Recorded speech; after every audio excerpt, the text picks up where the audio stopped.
Welcome to my channel. Please subscribe. 135 సంవత్సరాల క్రితం ఒక బాలుడు కలలు కంటూ పరిగెత్తాడు. ఆ కలలు తనకోసం కాదు, దేశం కోసం. ఆయనే డాక్టర్ బిఆర్ అంబేడ్కర్. అస్పృశ్యుడు అని అణిచివేసిన సమాజంలో పుట్టి ప్రపంచ మేధావుల్లో ఒకరిగా ఎదిగిన ఒక మహాపురుషుడు. నమస్కారం. ఏప్రిల్ 14, 2026 మనం డాక్టర్ బిఆర్ అంబేడ్కర్ గారి 135వ జయంతిని జరుపుకోబోతున్నాం. ఆయన మన పార్లమెంట్లో కనిపిస్తారు, మన వీధుల్లోని విగ్రహాల్లో కనిపిస్తారు, చివరికి మన ఫోన్లల్లో కూడా కనిపిస్తారు. ఆయన లక్షలాది మందికి ఒక స్ఫూర్తి, ఒక చిహ్నం. కాని అసలు ప్రశ్న ఏంటంటే, ఆయన విగ్రహాలను పూజిస్తున్న మనం ఆయన ఆశయాలను, ఆయన హెచ్చరికలను ఎంతవరకు అర్థం చేసుకున్నాం? సరే, మరి మొదలు పెడదాం. ఇంత గొప్ప వ్యక్తిని అర్థం చేసుకోవాలంటే మనం మొదట ఆయన బాల్యానికి వెళ్ళాలి. ఆయన్ని అణిచివేయడానికే పుట్టిన ఒక ప్రపంచంలో ఒక బాలుడిగా ఆయన ప్రయాణం ఎలా మొదలైందో చూడాలి. 1891లో మహూ గ్రామంలో పుట్టారు. పుట్టుకతోనే సమాజం ఆయన మీద అంటరానివాడు అని ముద్రవేసింది. కాని అవేవీ ఆయన్ని ఆపలేకపోయాయి. న్యూయార్క్లోని కొలంబియా యూనివర్సిటీకి స్కాలర్షిప్తో వెళ్లారు. అక్కడే పీహెచ్డీ పూర్తి చేశారు.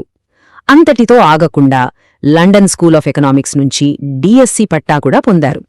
ఆలోచించండి, ఆ రోజుల్లో అది ఎంత అరుదైన విద్యావిషయక విజయమో. సో ఇక్కడ మనం గమనించాల్సిన కీలకమైన విషయం ఒకటుంది. సమాజం ఆయన్ని ఎలా చూసింది, ఆయన తనను తాను ఎలా మలుచుకున్నారు. ఒకవైపు సమాజం అంటరానివాడు అని ముద్రేసి కనీసం తాగడానికి నీళ్లు కూడా నిరాకరించింది. మరోవైపు ఆయన ప్రపంచ స్థాయి విశ్వవిద్యాలయాల నుంచి బహుళ డాక్టరేట్లు సాధించి ఒక ప్రపంచ మేధావిగా నిలిచారు. అంత గొప్ప చదువు అనే ఆయుధాన్ని చేతబట్టుకుని ఆయన భారతదేశానికి తిరిగి వచ్చారు. ఆయన కేవలం ఒక పండితుడుగా రాలేదు, తన కాలంలోని గొప్ప సైద్ధాంతిక యుద్ధాలకు సిద్ధపడిన ఒక యోధుడుగా అడుగుపెట్టారు. దేశ విముక్తి గురించి అంబేద్కర్ గారి ఆలోచనా విధానం చాలా విప్లవాత్మకంగా ఉండేది. ఈ విషయంలో ఆయనకు, మహాత్మాగాంధీకి మధ్య పెద్ద సైద్ధాంతిక ఘర్షణ నడిచింది. గాంధీగారు హిందూ మతంలో సంస్కరణలు తేవాలి, రామరాజ్యం స్థాపించాలి అన్నారు. కాని అంబేడ్కర్ ఏమన్నారంటే, అసలు ఈ కుల వ్యవస్థనే సమూలంగా నాశనం చెయ్యాలి, దానికోసం రాజకీయ అధికారం కావాలి అని గట్టిగా వాదించారు. ఇది భారత చరిత్రలోనే ఒక అత్యంత కీలకమైన చర్చ. అంబేద్కర్ గారు ఒక కొత్త భవిష్యత్తును నిర్మించాలంటే పాత అణచివేత చిహ్నాలను కూల్చివేయాలని బలంగా నమ్మారు. అందుకే మనుస్మృతిని దహనం చేశారు. అది కేవలం ఒక పుస్తకాన్ని కాల్చడం కాదు, వేల సంవత్సరాల మానసిక బానిసత్వపు సంకెళ్లను కాల్చివేయడానికి అది ఒక ప్రతీక. అణచివేతకు వ్యతిరేకంగా ఆయన చేసిన పోరాటం దేశ భవిష్యత్తు గురించి ఒక కఠినమైన హెచ్చరిక చేయటానికి దారితీసింది. ఒకవేళ హిందూరాజు వస్తే అది ఈ దేశానికి అతిపెద్ద విపత్తు అని ఆయనన్నారు. ఆ హెచ్చరిక గురించి నేటికీ చర్చ జరుగుతూనే ఉంది. కాని ఆయన చేసిన యుద్ధాలన్నింటిలోకెల్లా అతి పెద్దది, అత్యంత నిర్మాణాత్మకమైనది మరొకటి ఉంది. అదే ఒక కొత్త దేశానికి దాని పునాది గ్రంథాన్ని, అంటే రాజ్యాంగాన్ని అందించే పోరాటం. ఆలోచించండి, భారతదేశ భవిష్యత్తును నిర్ణయించడానికి రాజ్యాంగ పరిషత్తులో 299 మంది సభ్యులు కూర్చున్నారు. వందల గొంతులు, వేల వాదనలు. కాని ఆ వాదనలన్నింటినీ క్రోఢీకరించి దేశానికి ఒక రాజ్యాంగాన్ని రచించే డ్రాఫ్టింగ్ కమిటీకి చైర్మన్గా ఎంపికైంది మాత్రం ఒక్కరే, డాక్టర్ బిఆర్ అంబేద్కర్. ఎందుకంటే ఆయన దృష్టిలో రాజ్యాంగమనేది కేవలం కొన్ని చట్టాల పుస్తకం కాదు, అది మన దేశపు ఆత్మకు ప్రాణం పోసే రక్తం. దాదాపు 2 సంవత్సరాల 11 నెలల కఠోర శ్రమ తరువాత ఆయన తన భావనలకు అక్షర రూపమిచ్చారు. ఆ సుదీర్ఘ పోరాటం తర్వాత ఆయన మన దేశానికి 4 మూలస్తంభాలను అందించారు.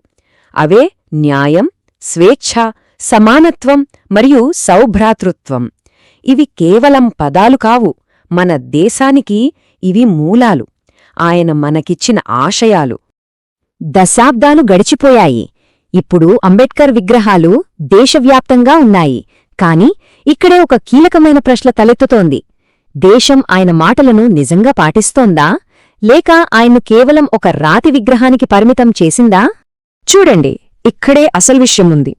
నేడు అంబేద్కర్ను స్మరించుకునే విధానంలోనే ఒక పెద్ద వైరుధ్యం కనిపిస్తోంది. ఒకవైపు విగ్రహాలు, సెలవులు, పూజలు అంటే విగ్రహారాధన. మరోవైపు ఆయన చెప్పిన సామాజిక న్యాయం, రాజ్యాంగ నైతికత, హేతువాదం అంటే ఆయన సిద్ధాంతం. ఆయన్నే ఒక ప్రతిమగా పూజిస్తున్నామా లేక ఆయన ఆలోచనలను ఆచరిస్తున్నామా? ఇది మనల్ని ఈ విశ్లేషణలో చివరి అత్యంత కీలకమైన భాగానికి తీసుకొచ్చింది. అదేంటంటే ఇప్పుడు ఈ సమయంలో అంబేద్కర్ ప్రాసంగికత. ఈరోజు అంబేద్కర్ కేవలం పుస్తకాలకే పరిమితం కాలేదు. ఆయన మన స్మార్ట్ ఫోన్లలో ఉన్నారు. ఆయన చెప్పిన మాటలతో సోషల్ మీడియా రీల్స్ వైరల్ అవుతున్నాయి. ఆయన స్ఫూర్తితో దళిత యువత స్టార్టప్స్ పెడుతున్నారు. దేశవ్యాప్తంగా జరుగుతున్న ఎన్నో ఉద్యమాలు ఆయన పేరునే నినదిస్తున్నాయి.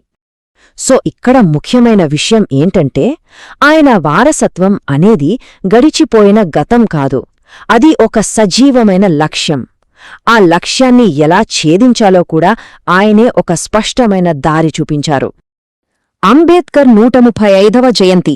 కాని ఆయన కలలు 135 సంవత్సరాల పరిధిని దాటినవి. ఆయన మనకొక మార్గాన్ని చూపించారు. కాని మనమా దారిలో నడుస్తున్నామా? ఆయన ఆలోచనలు రాతి విగ్రహాలుగా మిగిలిపోకూడదు. మన జీవితాల్లో జీవించాలి. ఆయన ఇచ్చిన నినాదం గుర్తుందా? Educate, agitate, organise. అంటే విద్యావంతులు కండి, పోరాడండి, సంఘటితం కండి. ఈ ప్రశ్న మనందరి బాధ్యత.